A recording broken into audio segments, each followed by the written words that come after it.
In a quiet neighborhood, a veteran cop and his K-9 partner discover strange signs at the home of a missing elderly woman. While investigating, they find a desperate note and security cameras pointed inward. But nothing can prepare them for the horror that awaits them in the backyard. If this story grabbed you, don't forget to subscribe to our channel and tell us what city you're watching from. Let's get into it. I promise this will be the best story you'll hear all year. The afternoon settled gently over the Maple Creek neighborhood in Columbus, with that distinct Ohio autumn feel that leaves the air crisp and the sky painted in shades of orange. The tree-lined streets full of century-old oaks and maples that formed a green canopy over the asphalt created an atmosphere of tranquility that seemed immune to the chaos of downtown. It was the kind of place where everyone knew everyone, where old ladies still swept their porches at the end of the day, and neighbors greeted each other by their first names. Robert Miller knew this neighborhood like the back of his hand. 47 years old with 23 dedicated to the Columbus Division of Police, he had that characteristic walk of someone who's seen a lot in life, but still believed it was worth trying to make a difference. Gray hair was starting to dominate his temples, and a few wrinkles around his eyes betrayed sleepless nights and worries he preferred not to share. But his true mark was in his brown eyes, an attentive gaze, the kind that catches details most people would miss. At his side walked Thor, a German shepherd with a flawless black and tan coat, boasting 7 years of patrol experience. But Thor wasn't an ordinary dog. Since he was a puppy, he'd shown an unusual sensitivity to human emotional states. The trainers at the police kennel used to say that Thor didn't just sniff out physical dangers. He had a special talent for detecting anguish, fear, and emotional suffering. It was as if he could read people in a way that went beyond conventional training. Rob and Thor had been a team for 5 years, and the officer had learned to trust the animal's instincts as much as he trusted his own intuition. That Thursday afternoon, their patrol was following its routine course. Rob greeted shopkeepers, watched the flow of people, and made sure everything was in order.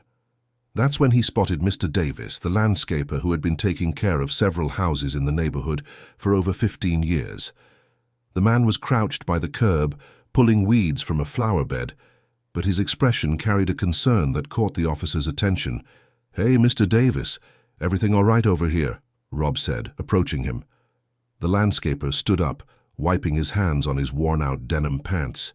He was a man in his 60s, with skin weathered by the sun, light eyes, and a straightforward way of speaking that came from working with the earth. "Well, Officer Miller, I don't know if it's just me, but something's been bothering me for a few months now." Rob adjusted his cap and gestured for the man to continue. Thor sat beside the officer, alert, his ears perked up. "It's about Mrs. Vance, the lady who lives in that yellow house with the green gate," Mr. Davis continued, nodding his chin toward a residence about 50 yards away. "I've worked there for years. Mrs. Vance was always such a character, you know. Cheerful, chatty, always had a smile on her face she'd offer. Me coffee, ask about my family, laugh at my bad jokes. She took care of the garden herself, insisted on picking out every seedling, every flower. She was always at the window, waving to the neighbors." "And now?" Rob asked, noticing the change in the landscaper's tone. "Now she's gone. Not like she moved away, but like she just vanished. It's been about 4 months since I've seen her. Only her daughter-in-law, Jessica, shows up. And even then, she barely opens the door. When she does, she's always got this sour look, acting kinda weird, you know? She talks in this robotic way, like she's rehearsed what she's going to say. Tells me to leave the tools by the gate, won't even let me in anymore. And she just watches me from the window, with this look like she's keeping guard. Gives me the creeps, I gotta admit." Rob frowned. He knew that gut feeling Mr. Davis was describing. He had learned not to ignore those subtle signs, those changes in patterns that could indicate something was wrong. "Do you know if Mrs. Vance is traveling? Is she sick?" Mr. Davis shook his head. "I asked Jessica that exact question, and she said her mother-in-law was fine, just a little tired, that she was resting. But, Officer Miller, it's been 4 months, and Mrs. Vance wasn't the type to stay cooped up in the house. She went to the bakery every day, talked to everyone. The garden, which she loved so much, is kind of neglected. I do what I can, but you can see it doesn't have that same loving touch anymore. And there's something else." What's that? The neighbors have been talking about hearing strange noises, like metal clanging, and dogs barking desperately. But when anyone asks, Jessica says there are no dogs there, says it must be coming from another house, but the sound is coming from there, I'm sure of it. Rob absorbed the information, processing every detail. Before he could respond, the radio on his vest crackled. It was dispatch. Unit 37, we have a noise complaint on Azalea Street, number 243. Residents report persistent barking and metallic sounds. Please check it out. Rob grabbed his radio. 37. Received. On my way. He released the button and looked at Mr. Davis. What's Mrs. Vance's address? 243 Azalea Street, the landscaper replied, his eyes wide. Rob felt a tingling on the back of his neck. He didn't believe in coincidences, not after so much time on the streets. I'm going to check it out myself. Thanks for the info, Mr. Davis. The landscaper nodded, but the worried expression didn't leave his face. Look after her, Officer Miller. Mrs. Vance is a good person. Rob nodded and headed toward his patrol car, with Thor walking beside him. The dog seemed to have picked up on the change in his partner's mood and was more alert, his nose in the air, sniffing.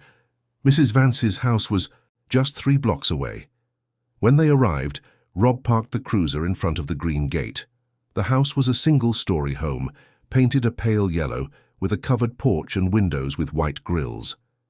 The garden, as Mr. Davis had mentioned, looked tended to, but without the meticulous care one would expect from a plant lover.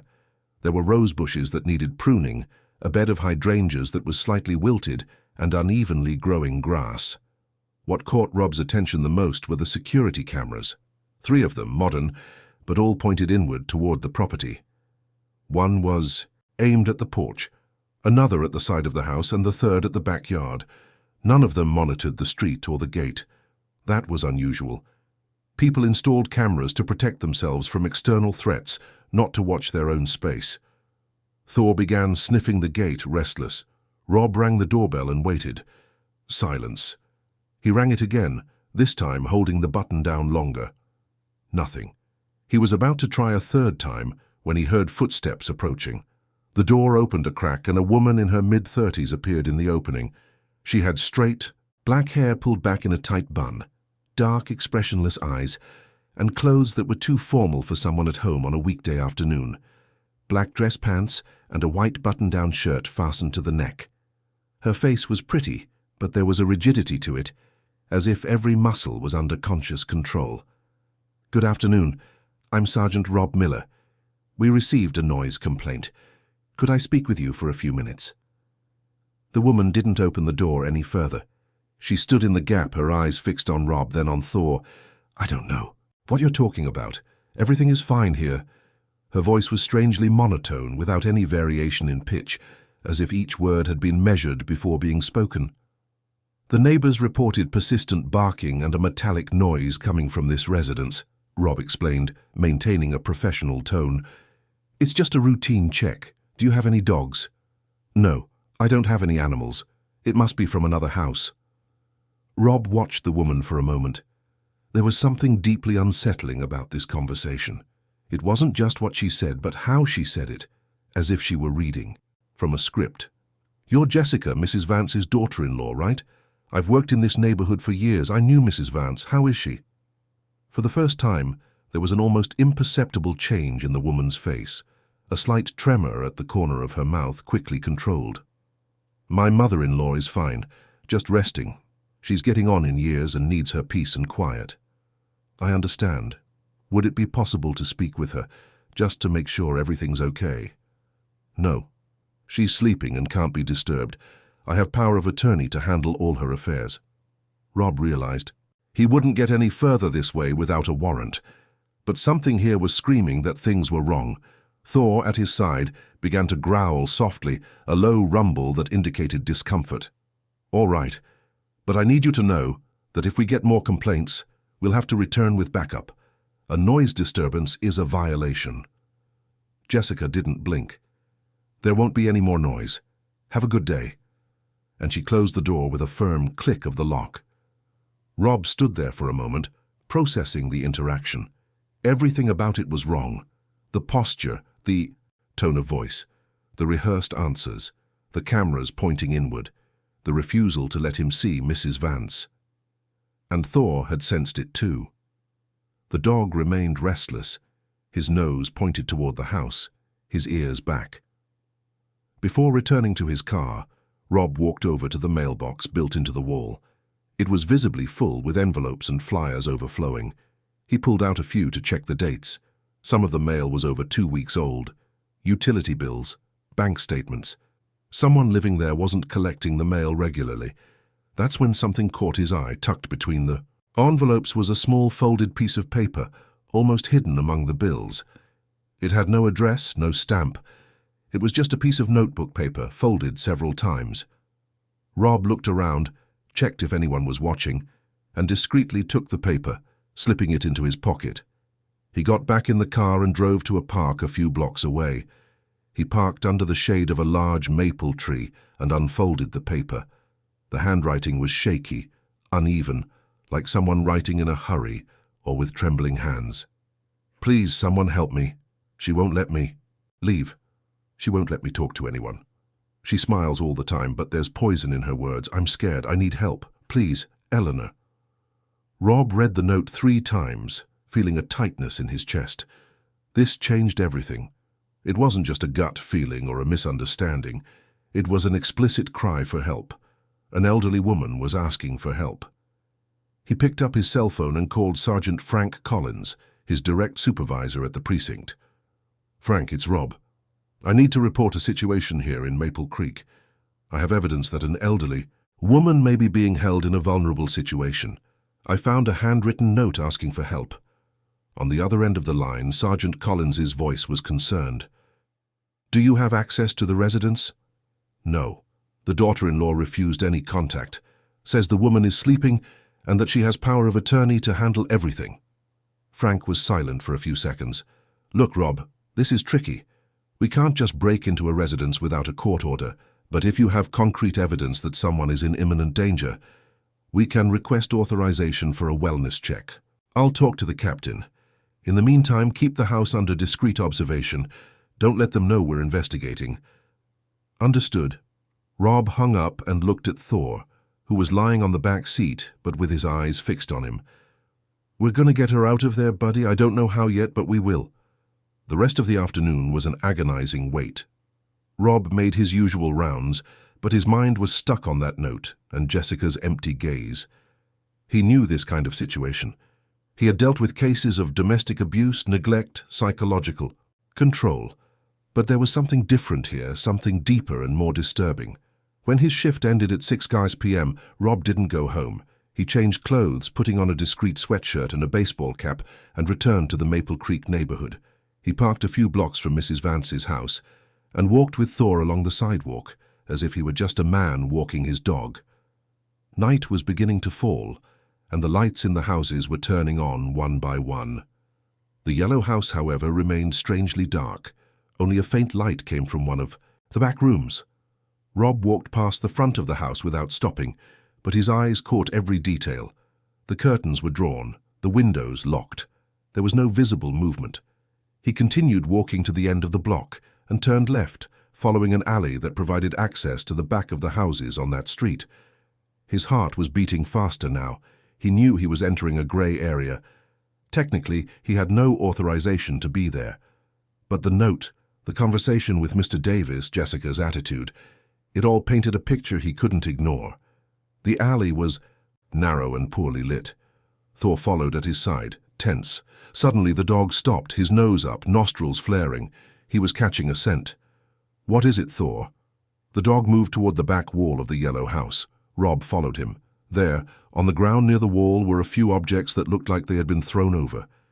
Empty prescription bottles, some with expiration dates from months ago. He recognized some of the names. Anti-anxiety meds, sedatives. Thor sniffed one of the bottles and recoiled, a low growl escaping his throat. Rob carefully picked up one of the bottles with a tissue. On the label was the name Eleanor M. Vance. At that moment he heard it. It was a low, muffled sound, but unmistakable. A sob. A human sob coming from inside the house. It wasn't loud, not hysterical. It was a restrained, desperate cry. The kind of cry from someone who has lost all hope of being heard. Rob felt his blood run cold. He looked at the wall, which was about 6 feet high. On the other side, there was a small window, probably from a bathroom or pantry. Without a second thought, Rob placed his foot on a ledge in the wall and pushed himself up, managing to grab the top edge. With an effort, he pulled himself up until he could see over. The backyard was dark, but there was a faint light coming from a back door. And then he saw it. A figure was sitting on the floor of what looked like a utility room near a sink.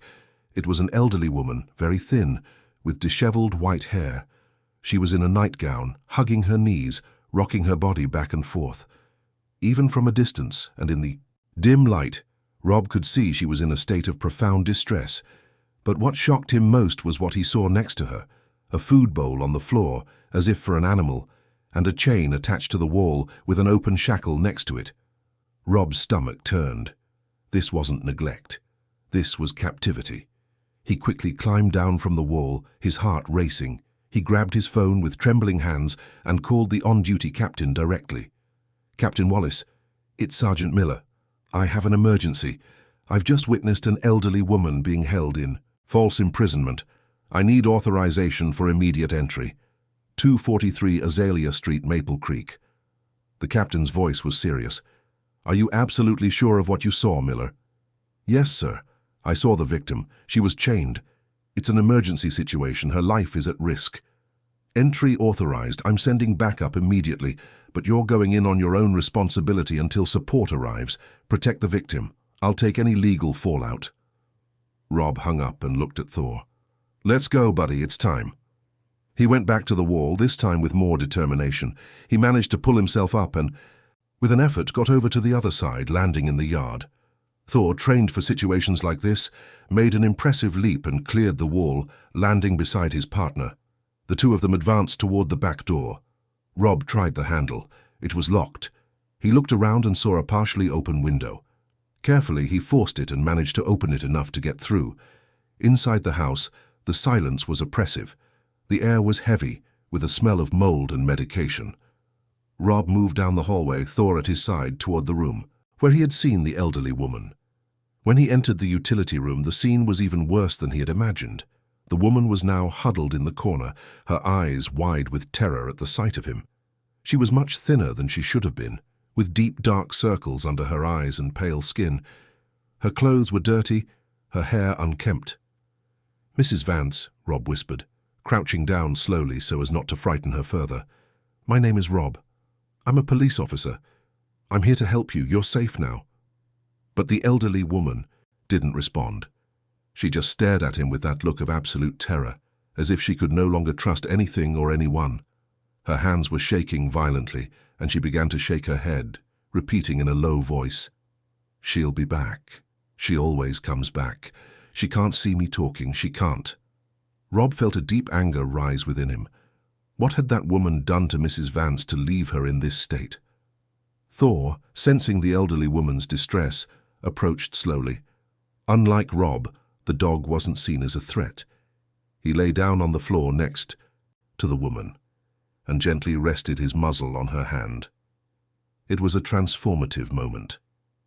The elderly woman looked at the dog, and for the first time, something in her face changed. Tears began to roll down her cheeks silently. She extended a trembling hand and petted Thor's head, who remained absolutely still, allowing the contact. "Doggy," she murmured, her voice choked with emotion. "Nice doggy." Rob seized that moment of connection. "Mrs. Vance, I'm going to get you out of here. But I need you to trust me, okay? I'm going to take you to a safe place. To the hospital. She won't let me. She controls everything, everything. Not anymore, I promise." That's when they heard the sound of the front door opening. Firm footsteps echoed down the hallway. Rob immediately stood up, placing himself between the elderly woman and the door. Jessica appeared in the doorway of the utility room. Upon seeing Rob there, her expression changed for the first time. It wasn't surprise, it wasn't fear, it was pure hatred. "You are trespassing on my property," she said. her voice still controlled but with an icy tone. "This is illegal, and you are committing false imprisonment and elder abuse. You're under arrest." Jessica took a step forward, but Rob held up his hand. "Don't come any closer. Police backup is on the way." For a moment, the two stared at each other, and then something terrifying happened. Jessica smiled. It wasn't a smirk of mockery or defiance. It was a genuine, almost serene smile, as if she truly believed she was right. "I was helping her," Jessica said, with that disturbing calm. "She needs discipline. She needs to learn. Everything I did was out of love, to correct her." Rob felt a chill run down his spine. This woman wasn't faking it. She truly believed what she was saying. The distortion was deep, structural. Sirens began to wail outside. The backup had arrived. Jessica heard the sound and her smile didn't waver. "They won't understand," she said calmly. "No one understands. But I did the right thing, I always have." Moments later, other officers entered the house. Jessica was taken into custody without resistance, maintaining that serene and terrifying expression. The paramedics arrived quickly and began to treat Mrs. Vance, who was in shock, trembling, unable to form complete sentences. Rob left the house and leaned against his patrol car, feeling the weight of everything he had just witnessed. Thor came up to him and rested his muzzle on his leg, as if he understood that his partner needed comfort too. As the ambulance took Mrs. Vance away, Rob looked at the yellow house. How many silent stories were hidden behind closed doors? How many people were crying for help without anyone hearing? That night, Rob couldn't sleep. The image of the elderly woman huddled in the corner, Jessica's disturbing smile, the cry for help scribbled on that piece of paper. It all swirled in his mind. And he knew this was just the beginning. The Ohio State University Wexner Medical Center had that characteristic late-night atmosphere, silent, but never completely still.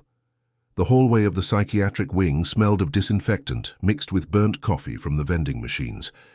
Rob had been sitting in a hard plastic chair for nearly 3 hours, elbows on his knees, hands clasped, eyes fixed on the gleaming linoleum floor. Thor was lying at his feet, head on his paws, but his eyes were open and alert. It was still 4 in the morning when the doctor came out of the room. Dr. Emily Carter was in her 40s, with brown hair pulled back in a practical ponytail, deep-set dark circles under her eyes, and an expression that mixed exhaustion with restrained outrage. She pulled up a chair and sat next to Rob, letting out a long sigh before speaking.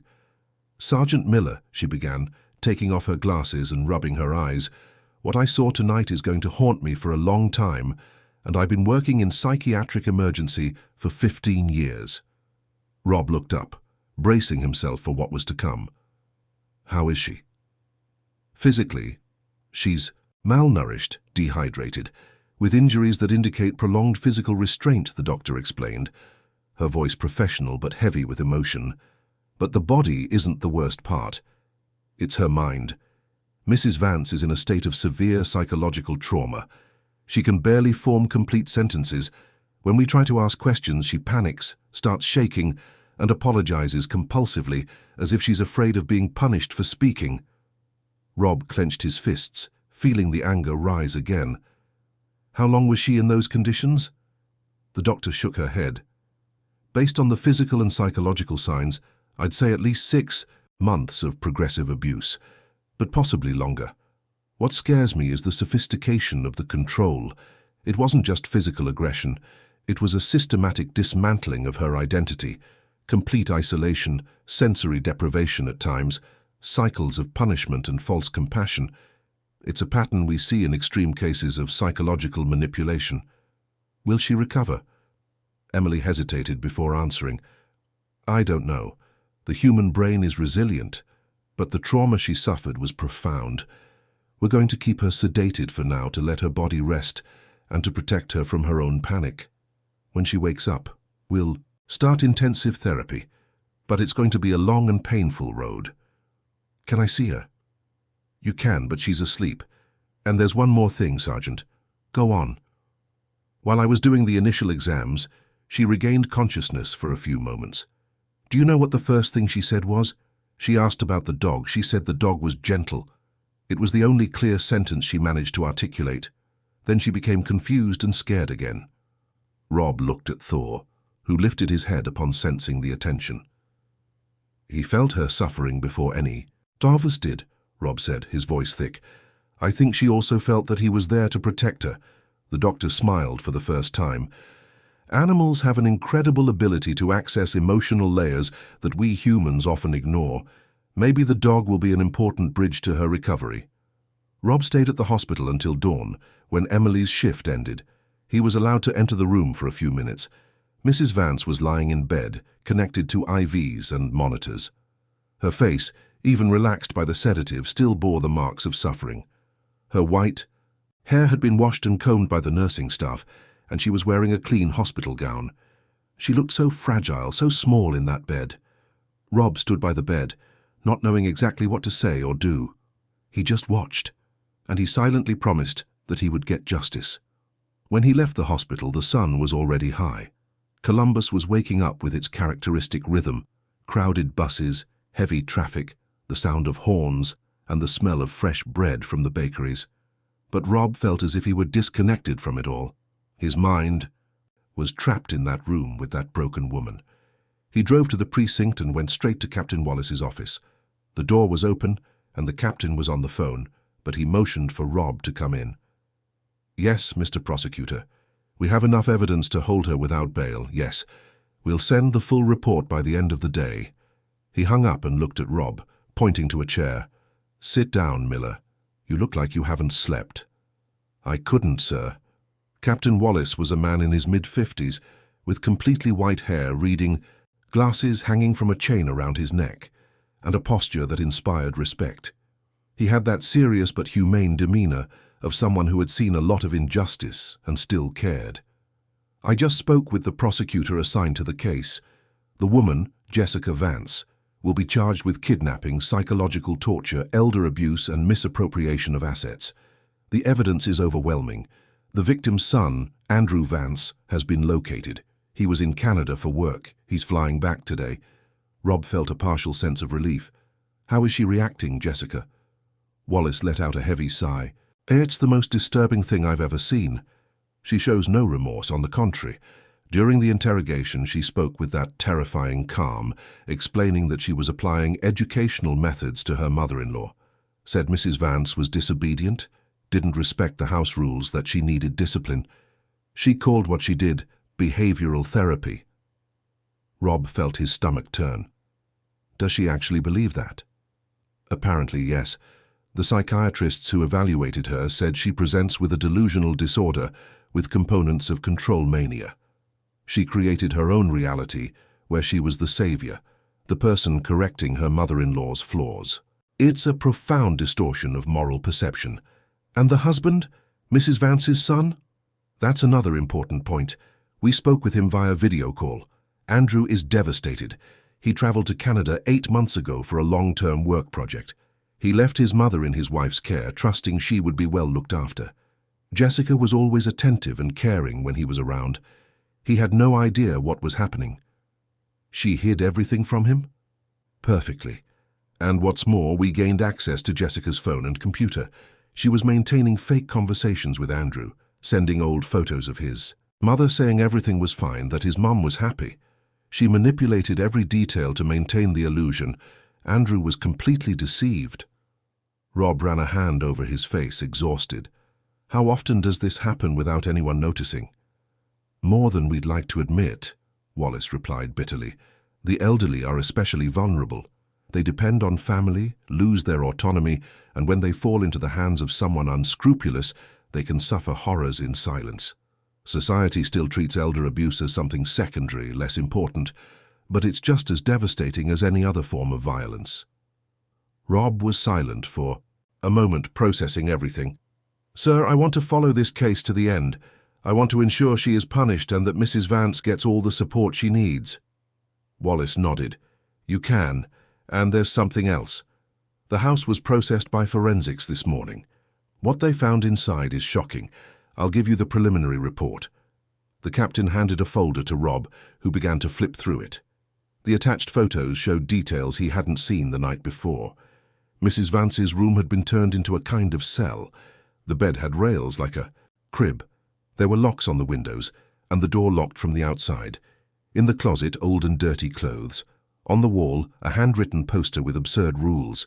Do not speak without permission. Do not leave the room without authorization. Obey always. Smile when told. But what disturbed Rob the most was the journal. Jessica kept a detailed record of everything. Pages and pages of notes on her mother-in-law's behavior, control strategies, reflections on educational methods. There were drawings of schedules, lists of punishments and rewards, amateur psychological analyses. It was as if she were conducting a scientific experiment. One page read, "Today she cried when I asked her to wash the dishes. This shows a lack of gratitude. Apply 6 hours of isolation in her room for reflection. Expected result, increased submission." Rob had to stop reading. It was too much. "This isn't human," he muttered. "No, it's not. But it happened. And our job is to make sure she pays for it and that no one else suffers at her hands." Rob spent the rest of the day at the precinct, helping to organize the evidence, giving a formal statement and talking with the investigators. When he finally got home, it was past 8 at night. He lived in a small apartment in Clintonville, about 20 minutes from downtown. It was a simple, functional place with minimal furniture and decoration. The walls had a few photos, him with Thor during training, an old picture with his deceased parents, a landscape of the Hocking Hills. He had lived alone for years since his marriage ended. He had no children. Thor was his only constant companion. He prepared food for the dog and sat on the couch, his mind still restless. He turned on the TV but couldn't to pay attention.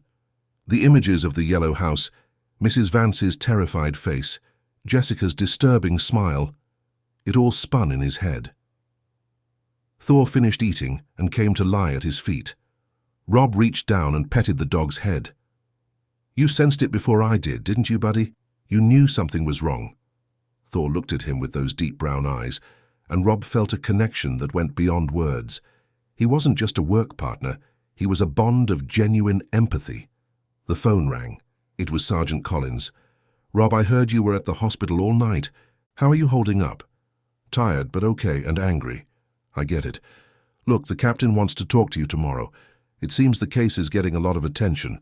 The media is already all over it." That was expected. "And there's something else. Some psychologists from OSU want to talk to you about the case. They seem to be interested in Thor's role. They think there might be something important there. You can give them my contact info. I'll talk to them." The next morning, Rob woke up earlier than usual. He had slept poorly, waking up several times from nightmares. He made strong coffee, took a long shower, and dressed carefully.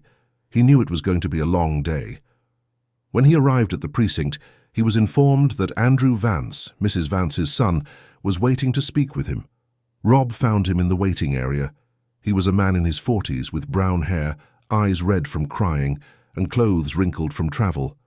He looked completely broken. "Sergeant Miller," Andrew said, shaking his hand firmly. "I don't even know how to thank you. You saved my mother. His voice broke, and he began to cry openly. Rob placed a hand on his shoulder, not knowing exactly what to say. "I didn't know," Andrew continued between sobs. "I swear I didn't know. Jessica was always so attentive, so caring. When she talked to me, she said my mom was fine, that they were getting along great. I believed her. How could I have been so blind? She's a manipulator, Andrew. It was designed so you wouldn't notice. But I should have been suspicious. I should have video called more often.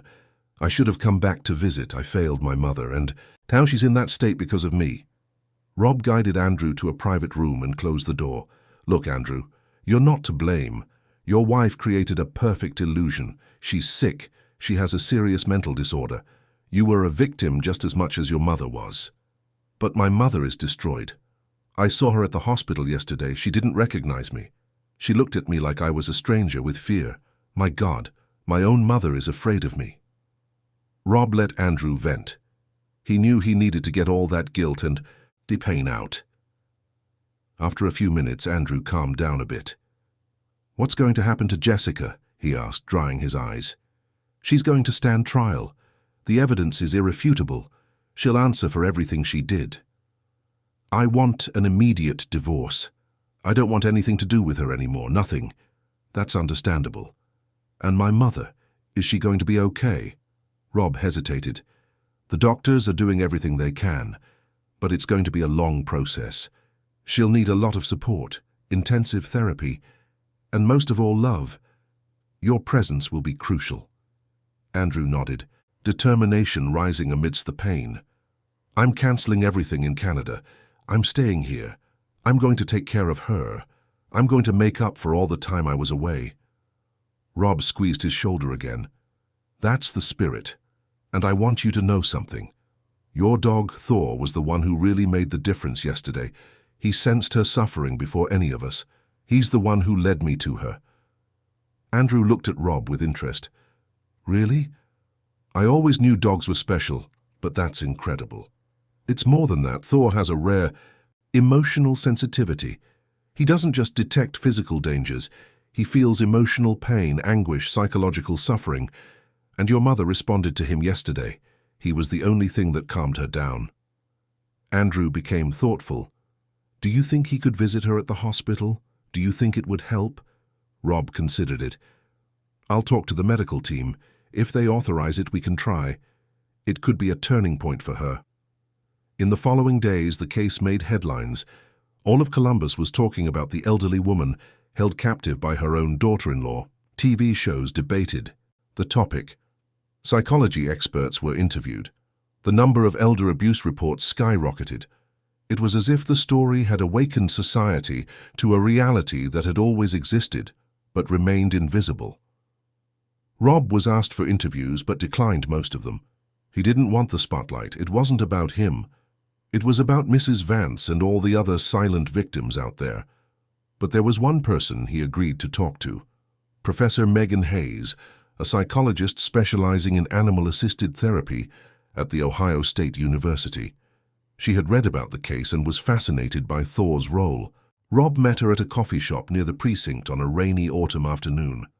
Megan was a woman in her late 30s, with curly hair in a loose bun, red-framed glasses, and a contagious enthusiasm. Sergeant Miller, it's an honor to meet you, she said, shaking Rob's hand. And this must be Thor. May I? You may, Rob replied. Megan crouched down and extended her hand to the dog, who sniffed it and then allowed her to pet him.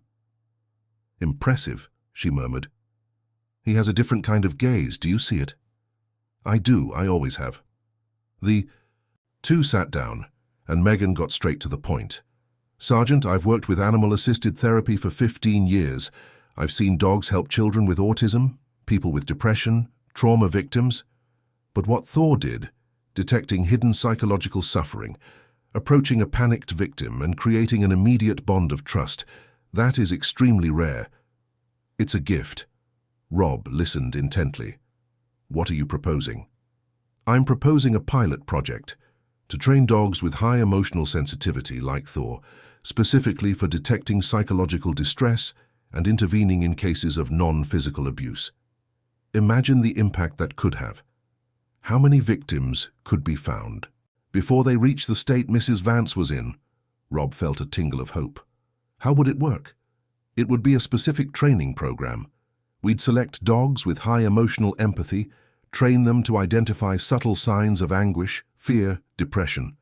They would work alongside social workers, elder care visitors, mental health teams. They would be emotional sentinels. Rob looked at Thor. Would you be up for that, buddy? Thor tilted his head, as if genuinely considering the question, and then thumped his tail on the floor. Megan smiled. I think we have our answer. That same week, Rob got permission to bring Thor to the hospital. Mrs. Vance's medical team was skeptical but willing to try. Emily, the doctor who had treated the elderly woman on the first night, was present. We'll do this carefully, she said. If we see any sign of distress from the patient, we'll stop immediately. Rob agreed. Mrs. Vance was awake but still in a state of profound dissociation. She sat in bed, staring into space, her hands trembling slightly. When Rob entered the room with Thor, she didn't react. She just kept staring at nothing. Rob approached slowly with Thor at his side. The dog didn't go straight to the bed. He stopped a few feet away, just watching, and then he did something that surprised everyone there. He lay down on the floor in a completely submissive position and began to whimper softly. It wasn't a whimper of pain. It was a sound of empathy, of understanding. Thor was communicating to her, "I feel what you feel. I'm here. You're not alone." And it was as if something had broken inside Mrs. Vance. She turned her head slowly and looked at the dog. Her eyes, previously empty, began to fill with tears. "Doggy," she whispered, her voice weak and trembling. "Good doggy." Thor stood up slowly and approached the bed. He rested his head on the edge, within her reach. And Mrs. Vance, with trembling movements, reached out and touched the animal's soft fur. The tears began to fall freely now. They weren't tears of fear, they were tears of relief, of connection, of humanity returning. Rob felt his own eyes well up. He looked at Emily, who was also moved. "This is more powerful than any medication," the doctor whispered. Thor stayed there, motionless, allowing Mrs. Vance to pet him, allowing her to feel that unconditional love that only an animal can give. And slowly, she began to speak. "He protected me," she said, still looking at Thor. "When she was hurting me, he came. He stayed with me. He didn't leave me alone." Thor's visits to the hospital became regular. 3 times a week, Rob would bring the dog to stay with Mrs. Vance for an hour. And with each visit, there was progress. She began to talk more, to form complete sentences, to remember who she was before it all happened. The connection with Thor was the anchor bringing her back to reality. Andrew was also present for every visit. At first, his mother still had trouble trusting him, but with Thor there as a bridge of safety, she slowly began to recognize her son again. One of those afternoons, while Mrs. Vance was petting Thor, she looked at Andrew and said something that both broke and rebuilt him at the same time. "You're my boy, my good boy. I know you didn't know. I know." Andrew broke down in tears, hugging his mother carefully, afraid of hurting her. And she, though still fragile, hugged him back. Rob watched from a distance with Thor at his side. And he knew in that moment that this wasn't just a solved case. It was the beginning of something bigger, something that could change lives. And he was ready to embark on that mission. 3 months had passed since that night of discovery at the Yellow House. Winter had arrived in Columbus with its typical intensity, bringing frigid mornings and grey sky afternoons. But for Rob Miller, something had profoundly changed in his routine. He was no longer just a police officer doing his duty. He had become part of something bigger, something that transcended the daily work on the streets. The project Megan had proposed in that rainy coffee shop had taken shape and a name: the Emotional Sentinel Project. The Ohio State University embraced the idea with enthusiasm, securing initial funding and a partnership with the Department of Social Services. The goal was clear: to train dogs with high emotional sensitivity to work with teams protecting the elderly and vulnerable, detecting signs of psychological suffering before they became silent tragedies. Thor had become the program's model, the pioneering dog who proved it was possible. But the real miracle was happening at the university hospital, where Mrs. Vance continued her recovery journey. That Friday morning, Rob arrived at the hospital earlier than usual. He had Thor by his side and a different kind of anticipation in his chest. It was the day Mrs. Vance was being discharged, after 3 months of intensive treatment, including daily psychological therapy, controlled medication, and, most importantly, Thor's regular visits. The doctors agreed she was ready to return to a routine outside the hospital environment. Emily was at the door of the room when Rob arrived. "Good morning, Sergeant. Today is a special day," she said, with a tired but genuine smile. "How is she?" "Nervous, scared, but determined. It's a huge step for her. Leaving here means facing the world again, and that's terrifying when you've been through what she's been through." Rob understood perfectly. The hospital had become a safe zone for Mrs. Vance. Leaving meant exposing herself to life's uncertainties again. "Is Andrew with her?" "Yes. He hasn't left her side for a minute. He found a job here in Columbus to stay close, sold the old apartment, the one where everything happened, bought a smaller, cozier house in a quiet neighborhood. He prepared everything with great care to make his mother feel safe. He's a good son. He is, and he's dealing with his own guilt too. Started therapy last month. It's not easy to live with the feeling that you failed the person you love most. Rob entered the room. Mrs. Vance was sitting in an armchair near the window, dressed in regular clothes for the first time in months, navy blue sweatpants and a light wool sweater. Her hair, now well cared for and cut in a short, practical style, had regained its pure white color. She had gained some weight. Her face was no longer so marked by deep-set dark circles, but it was in her eyes that the transformation was most impressive. There was still fragility, yes, but there was also a spark of life that hadn't existed before. Upon seeing Thor, her face lit up in a way that moved Rob every time. "My friend," she said, extending her hands, "did you come to get me?" Thor walked over to her with his characteristic calm and rested his head on her lap. She began to pet him, and Rob noticed that her hands no longer trembled as much as they used to. "I did, Mrs. Vance, and I brought Thor for support. Today is an important day." She nodded, but her expression revealed fear. "I'm scared, Rob. What if I can't do it?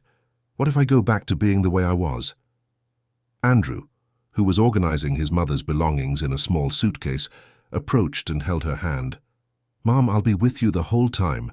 The new house is different. There's nothing there to remind you of what happened. And you won't be alone for a single second, okay?" Mrs. Vance looked at her son, and her eyes filled with tears. "You're so good to me, Andrew. I know it wasn't your fault. I know she deceived you too. You don't deserve to carry this pain." Andrew hugged his mother, and the two held each other for a long moment, comforting one another. Emily entered the room with the discharge papers and some prescriptions. "Mrs. Vance, I'm going to miss you here, but I know you'll stay strong. You'll keep fighting, and we'll be here whenever you need us." "Thank you, Doctor, for everything, for helping me become a person again." Emily's voice wavered slightly. "You were always a person, Mrs. Vance. You were just trapped in a nightmare, but you woke up, and that's a huge victory." Leaving the hospital was emotional. Several members of the medical and nursing staff said goodbye to Mrs. Vance with hugs and words of encouragement. She had become special to everyone there, a symbol of resilience in the midst of suffering. Rob accompanied Andrew and Mrs. Vance to the car. Thor walked beside her the entire way, like a silent guardian. Before getting into the vehicle, Mrs. Vance stopped and looked up at the grey winter sky. She took a deep breath, feeling the cold air fill her lungs. "It's good to feel the wind on my face again," she said with a half-smile. Andrew helped his mother into the car, and Rob watched them drive away. He stood there for a few minutes, with Thor at his side, feeling a mix of satisfaction and concern. Recovery was a long process, full of ups and downs, and he knew Mrs. Vance would still face many internal battles. Meanwhile, Jessica Vance's trial was approaching. The district attorney's office had built a solid case with all the documentary evidence, medical reports, psychological, evaluations and testimonies. Jessica's defense was attempting an insanity plea, arguing that she was not fully aware of her actions due to the delusional disorder diagnosed by psychiatrists. But the prosecutor, Henry Peterson, was relentless. Rob was called to testify in court the following week. It was a cold Tuesday with a fine drizzle that had been soaking Columbus since early morning. The Franklin County Courthouse was in the center of the city, an imposing modernist building. When Rob entered the courtroom, he felt the weight of the moment. This was where justice would or would not be served. Jessica was sitting next to her lawyers wearing a grey suit, her hair in an impeccable bun. She seemed calm, almost serene. When she looked at Rob, there was no anger, no fear. There was only that disturbing expression of someone who believed she was right. The judge, Michael Taylor, was a man in his 60s, known for his seriousness and impartiality. He conducted the session with a firm hand. "Sergeant Robert Miller, can you please relate to the court the circumstances that led you to enter the residence on the night of March 27th?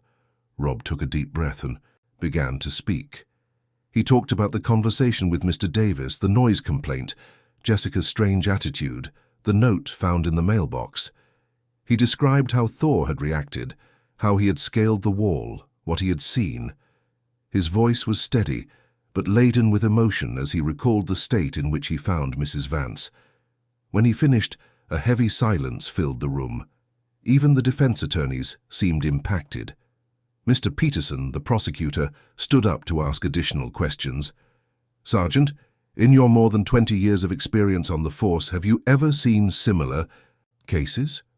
"I've seen many cases of domestic abuse, elder neglect, psychological violence, but the sophistication of the control in this case, the calculated coldness, the systematic manipulation, that was something different. It was one of the most disturbing cases of my career." "And what about the victim's emotional state when she was rescued?" "She was completely shattered.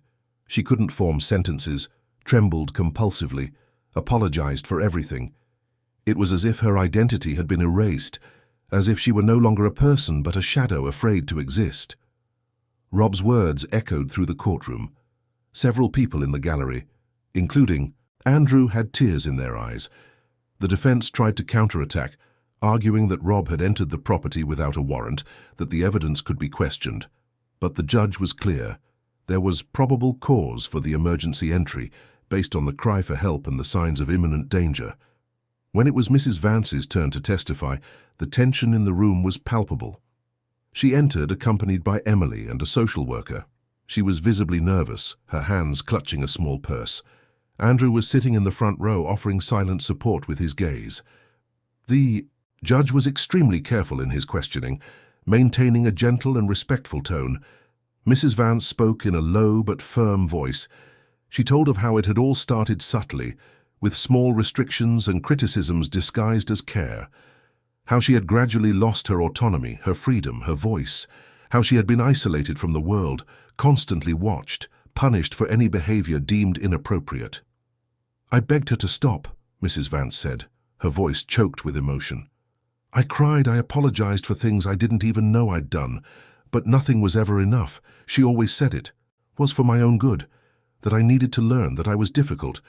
And slowly I started to believe it. I started to think I really was guilty, that I deserved it." "And the note you wrote asking for help?" Mrs. Vance closed her eyes for a moment, as if gathering strength. "It was on a day she left for a few hours. I managed to grab a piece of paper and a pen. I wrote with a shaking hand, afraid she would come back and catch me. I managed to put it in the mailbox when she was distracted. It was my last hope. I thought no one would see it, that no one would care. But he saw it." She pointed to Rob, who was sitting in the witness area. "He and his dog saved me. If it weren't for them, I wouldn't be here today." Mrs. Vance's testimony was devastating. Even the defense attorneys looked uncomfortable. Jessica, however, maintained that serene expression, as if she were listening to someone tell a story that had nothing to do with her. When it was Jessica's turn to speak, everyone in the room held their breath. She stood up, calmly adjusted her suit, and began to speak in that characteristic monotone voice. "I did nothing wrong. All I did was try to help my mother-in-law become a better person. She was stubborn, disobedient, disrespectful. She needed guidance, structure, discipline. I used therapeutic methods to correct her. Everything was documented. Everything had an educational purpose." The prosecutor interrupted. "You call keeping an elderly person in captivity therapeutic? Depriving her of adequate food? Applying physical and psychological punishments?" They weren't punishments. They were educational consequences. She needed to understand that actions have results. That's basic in any learning process. The coldness in Jessica's voice was chilling. There was no remorse, no empathy. It was as if she truly believed every word she said. The forensic psychiatrist, Dr. Julian Morris, was called to clarify the diagnosis. He explained that Jessica presented with a delusional disorder, with narcissistic traits and control mania. She had created a distorted reality where she was the savior, the enlightened one correcting the flaws of others. But, and this was crucial, she knew the difference between right and wrong. She was aware she was causing suffering. She just morally justified it to herself. Does that mean she is responsible for her actions? Yes, Your Honor. She may have a distorted perception of morality, but she has the full capacity to understand the legal consequences of her actions. She consciously chose every act, planned every detail, hid everything from her husband and society. That demonstrates awareness and premeditation. The trial lasted 3 days. In the end, the jury deliberated for less than 2 hours. The verdict was unanimous, guilty on all charges: kidnapping, psychological torture, elder abuse, embezzlement. The total sentence was 18 years in prison. When the sentence was read, Jessica showed no emotion. She simply stood up, adjusted her suit again, and was led away by the bailiffs. But before she left, she turned and looked directly at Mrs. Vance and said with that calm, terrifying voice, "One day you'll understand that I was helping you." Mrs. Vance trembled, and Andrew immediately hugged her, shielding her from that gaze. Rob felt a wave of anger course through his body. That woman was incapable of seeing the destruction she had caused. After the trial, Rob, Andrew, and Mrs. Vance gathered at a coffee shop near the courthouse. It was cold outside, but the cafe was cozy, smelling of fresh bread and with soft music in the background. "It's over," Andrew said, holding his mother's hands. "She can't hurt you anymore. Never again." Mrs. Vance nodded, but Rob could see that Jessica's shadow still weighed on her. It wouldn't be easy to completely overcome that trauma, but it was a start. "Sergeant," Mrs. Vance began, looking at Rob with deep gratitude, "I don't know how to thank you for what you did for me. You and Thor gave me a second chance at life." Rob smiled, feeling an emotion that was hard to describe. "I just did what anyone should do, Mrs. Vance. And Thor, well, he's special. He's the one who really felt your suffering." And it was in that moment that Rob had an idea. He looked at Andrew and Mrs. Vance. "You know about the Emotional Sentinel project, right?" "Yes," Andrew said. "Professor Hayes mentioned it when she visited my mother at the hospital." "Well, the project is growing. We already have 5 dogs in training, and we're looking for real cases to monitor to evaluate the program's effectiveness. I was thinking, with your permission, of course, if we could follow Mrs. Vance's recovery as a case study. Thor would continue his regular visits and we would document the progress. It could help many other people in the future." Mrs. Vance looked at her son, then at Rob. "If this can help other people avoid what I went through, I accept, with all my heart." Andrew enthusiastically agreed. "My mother can be an inspiration to other victims, show that it's possible to recover, that it's possible to live again." And so it was decided. Mrs. Vance officially became the first patient of the Emotional Sentinel project. Thor would visit her 3 times a week, always accompanied by Rob or a member of the university's research team. The following weeks were a whirlwind of work. The project began to gain national visibility.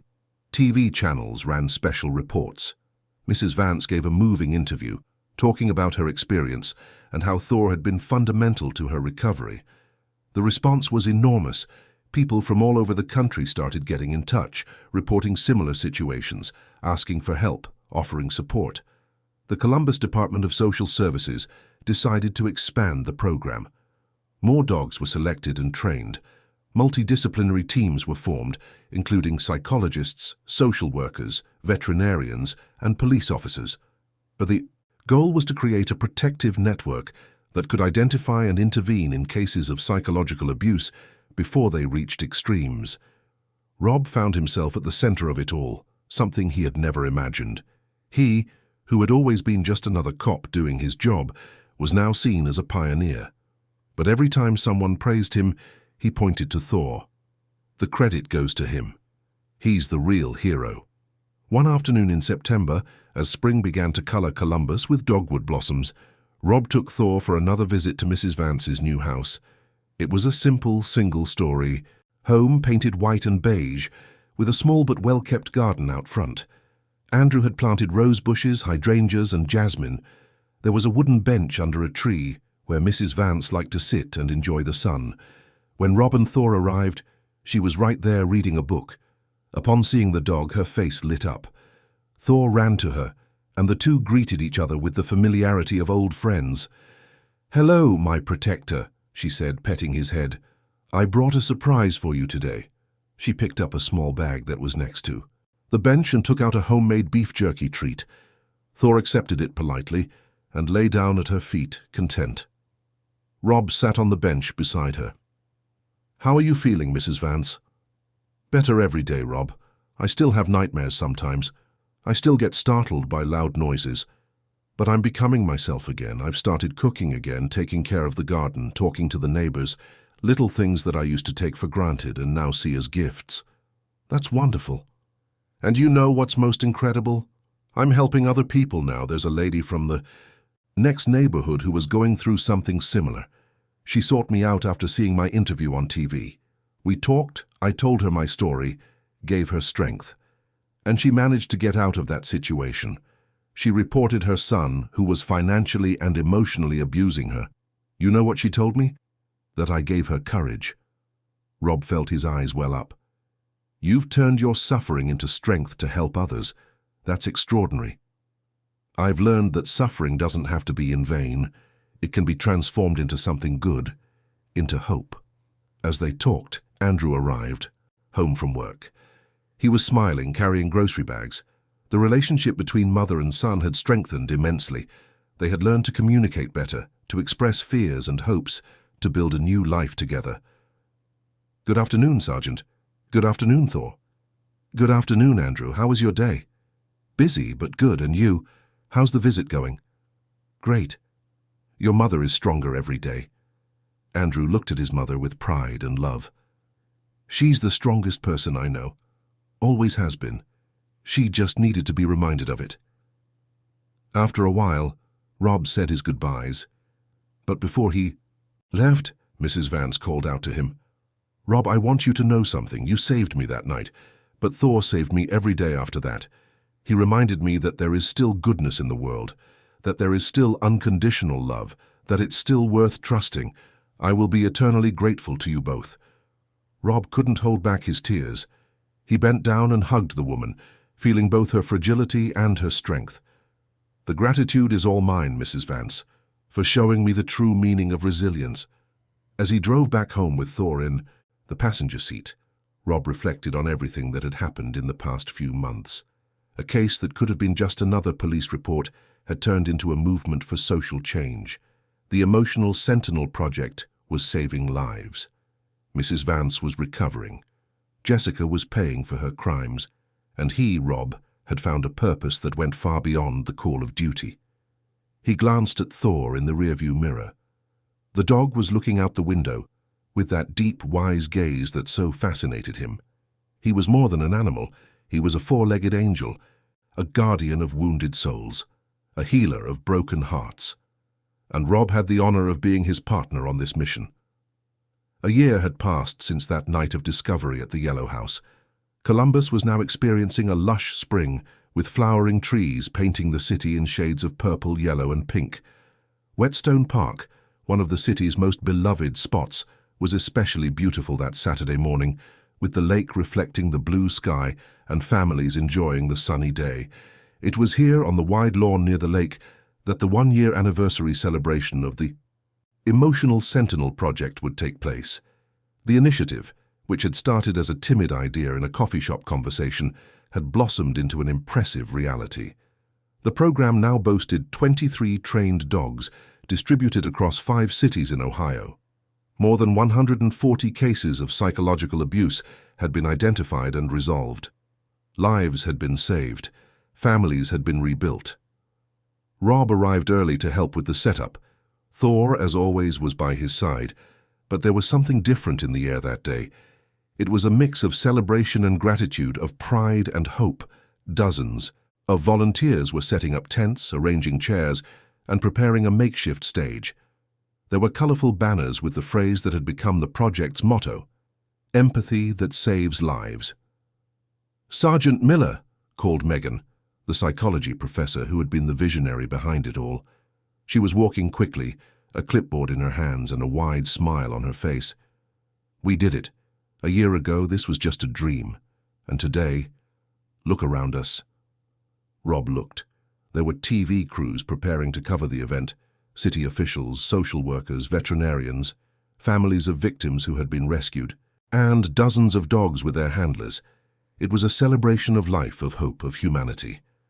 "It really is incredible," Rob replied. "I never imagined that one routine patrol night would change so many things." "It wasn't just the patrol, Rob. It was your intuition, your courage, and especially Thor's sensitivity. You two are the inspiration for all of this." As if understanding the conversation, Thor wagged his tail and looked at Megan with those deep eyes.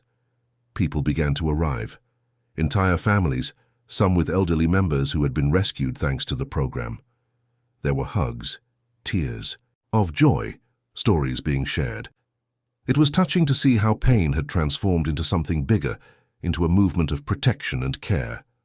When Rob saw Mrs. Vance arriving arm in arm with Andrew, he felt his heart warm.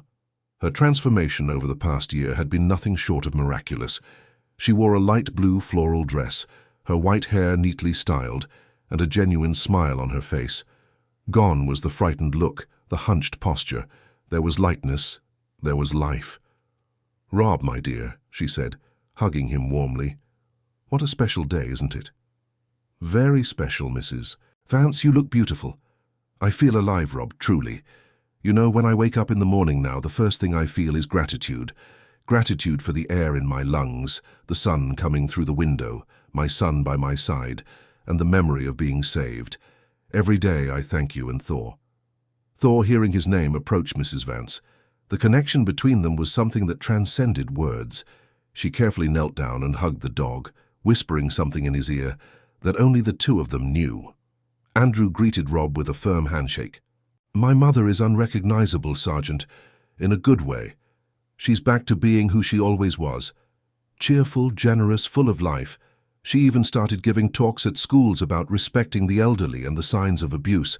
She became an activist without even realizing it." Rob smiled, proud. "She's a warrior, Andrew, and so are you. You both overcame something that would destroy most people." Andrew grew serious for a moment. "I won't lie. It was hard. It still is sometimes. I have nightmares where I don't get there in time to save her. I have bouts of guilt. But I've learned that going to therapy isn't a sign of weakness. It's a sign of courage.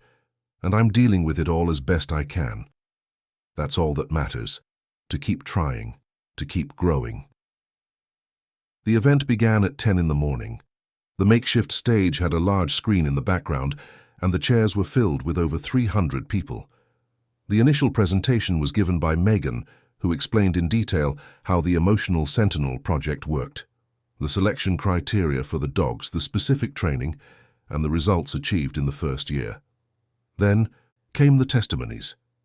5 people who had been rescued thanks to the program took the stage to tell their stories.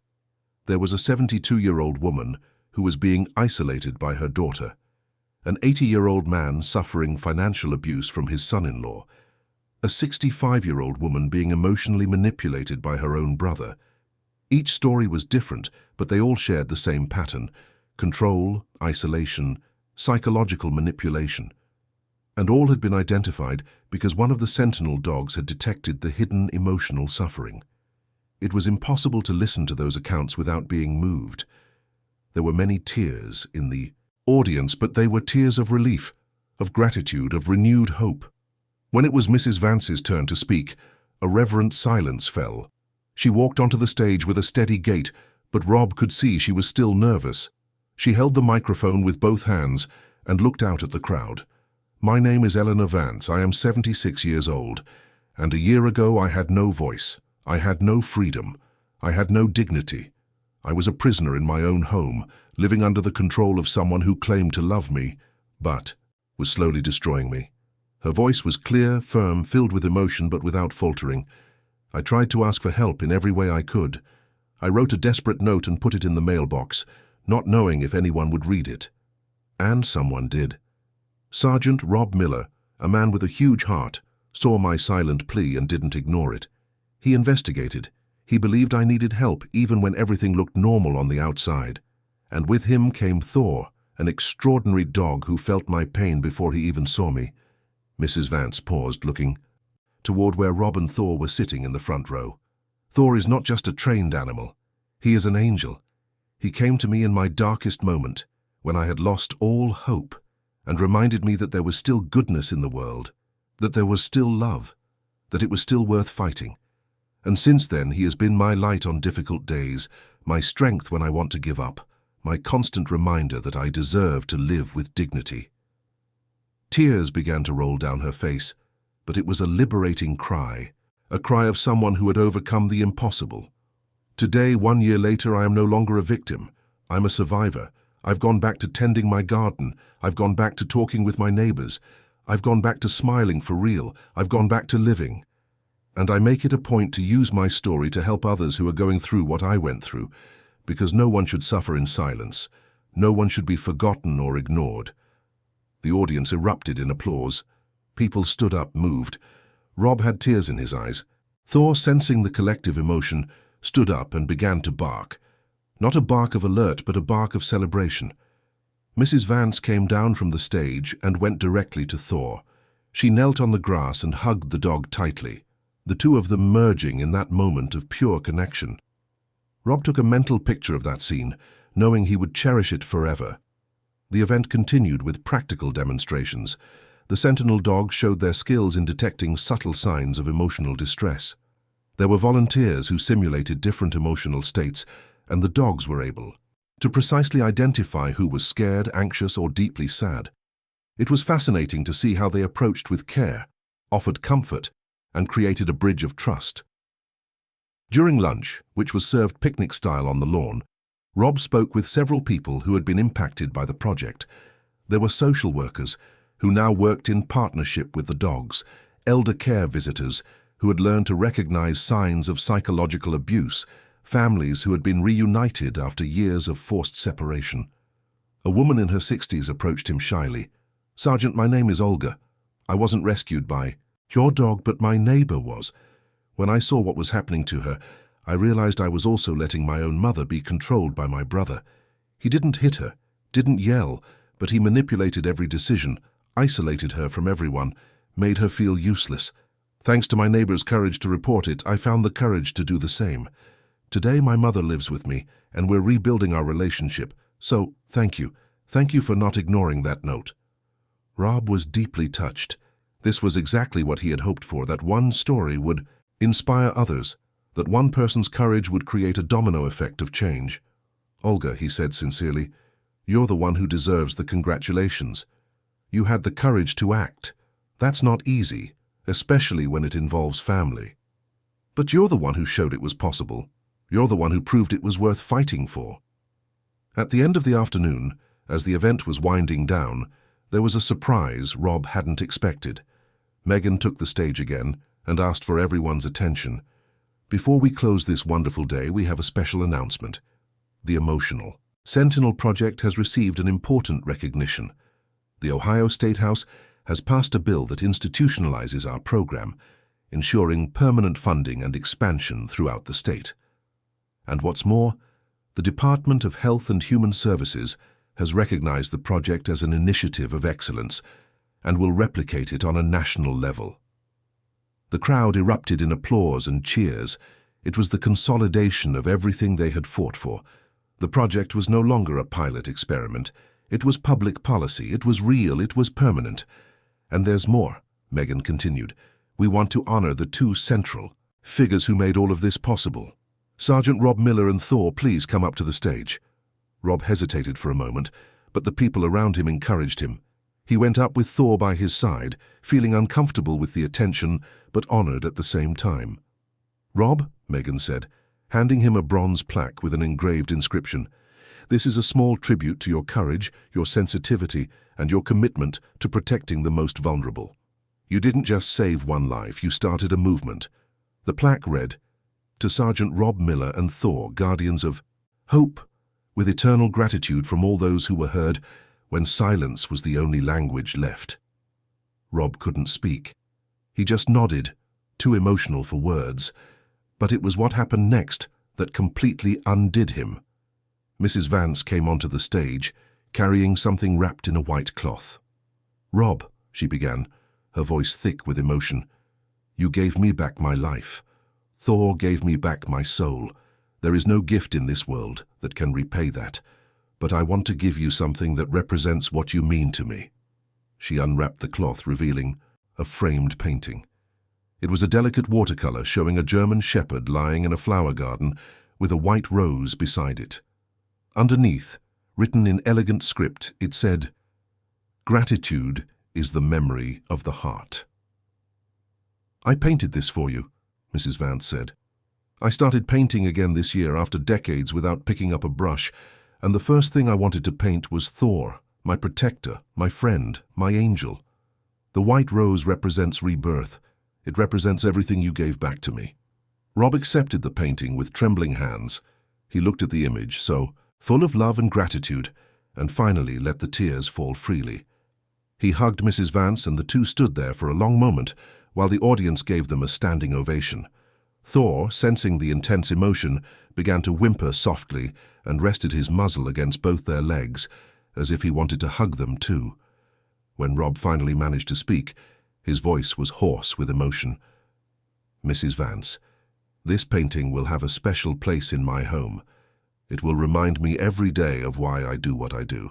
It will remind me that every life matters, that every cry for help deserves to be heard, that we should never ignore our instincts when something is wrong. Thank you for trusting me, for fighting, for surviving. You are an inspiration not just to me, but to everyone here." The event ended with a symbolic moment. Megan had prepared 300 white roses, one for each person present. Everyone would plant their rose somewhere special, as a symbol of hope, rebirth, and a commitment to protect the vulnerable. Mrs. Vance planted hers in the garden of her new home alongside Andrew. Rob planted his in the garden of the police precinct, near the kennel where Thor slept when he wasn't on duty. And so the city was dotted with white roses, each carrying a story, a promise, a hope. In the following months, the Emotional Sentinel project continued to grow. More dogs were trained, more cases were resolved. The rate of psychological abuse reports against the elderly increased significantly, not because the problem had worsened, but because people now knew they could ask for help and would be heard. Rob was promoted to lieutenant and given the responsibility of coordinating the program's expansion throughout the state. It was a challenging but rewarding job. Every new city that adopted the project, every new dog trained, every new victim rescued, it all fueled his purpose. Thor remained the project's official ambassador. He visited schools, participated in talks, and demonstrated his skills at events. But what he loved most were the weekly visits to Mrs. Vance's house. There, he could just be a dog, play in the garden, and receive affection and homemade treats. And Mrs. Vance cherished those moments just as much as he did. One summer afternoon, almost 2 years after the rescue, Rob was sitting on the bench under the tree in Mrs. Vance's garden. Thor was lying at his feet, completely relaxed. Mrs. Vance brought out 2 glasses of iced lemonade and sat beside him. "You know, Rob," she began, looking at the garden that had become her refuge, "sometimes I find myself thinking about how different everything could have been if you hadn't paid attention to Mr. Davis's story, if you hadn't found my note, if you hadn't had the courage to enter that house. I probably wouldn't be here today." Rob shook his head. "It wasn't just me, Mrs. Vance, it was a chain of small acts of attention. Mr. Davis, who noticed your absence, the neighbors who reported the noises, Thor, who sensed your suffering, the captain, who authorized the entry, the medical team that treated you with such care, Andrew, who never gave up on you. We were all in some way part of your rescue."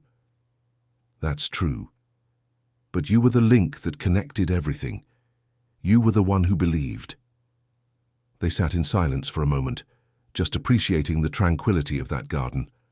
So different from the anguish Mrs. Vance had lived through not long ago.